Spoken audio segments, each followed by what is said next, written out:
this is Rupal Patel, and I'm excited to be back here again to talk about my lessons learned in 2018.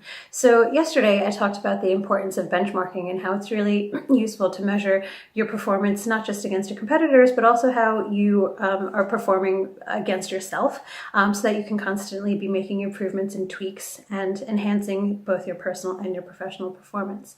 The next key lesson that I wanted to highlight is the importance of having really good contracts in place.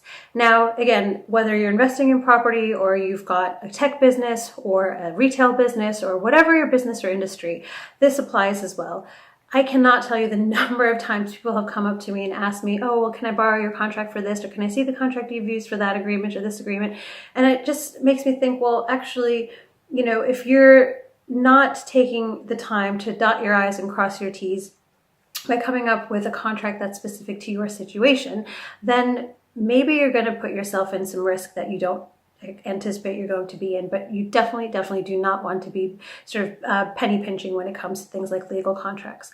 For example, if you're in the rental business, you want to make sure that your tenancy agreements with your tenants are sort of as they should be, with all of the important clauses in there. If you've got staff or employees, you want to make sure that you've outlined very specifically, what the expectations are and what the remuneration is going to be, and also the classification of your employees. Are they contractors? Are they employees? Are they, self-employed? Things like that. You want to make sure that all of your contracts are not just clear, but that they're also really up to date. To give you a concrete example of how this can save you from a lot of potential hassle, last year we did a very, very large development project during which there were huge time overruns. I think in the end our build took 3 months longer than it was projected to take.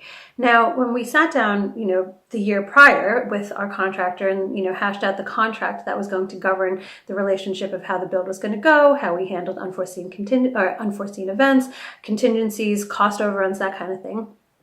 And one of the things that we agreed to, both sides of us agreed to, was having a penalty clause for time overruns. Now, in this instance, we agreed that for every day beyond the agreed deadline that the contractor was late in delivering, he would have to pay us £100 per day. And thankfully, we had that clause in place, because when he was then 3 months late in delivering, we were able to, get that penalty fee from him. Now, this wasn't just to be punitive. We really like the guy. We've got a good relationship with him and his team, and we work with them all the time. It was actually because we had very, very large and real holding costs. So again, property is a very expensive business. In this instance, we had development finance that was costing us 1% a month. And if it weren't for that penalty clause, we would have had to eat the cost of the time overruns that was due to no fault of our own.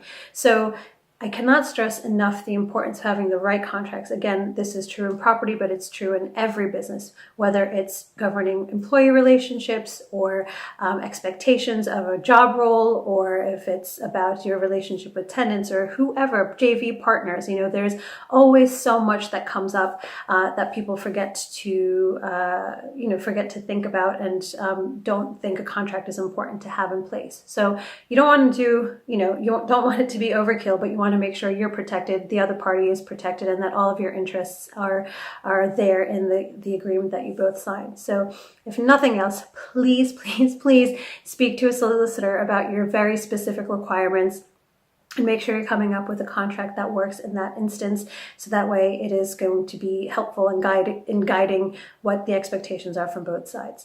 I hope that was clear, but just to reiterate, use good contracts. Don't be cheap about it. Don't try to get things online that don't necessarily work for your specific situation. Don't, sort of cut and paste from lots of different things that you can find on Google.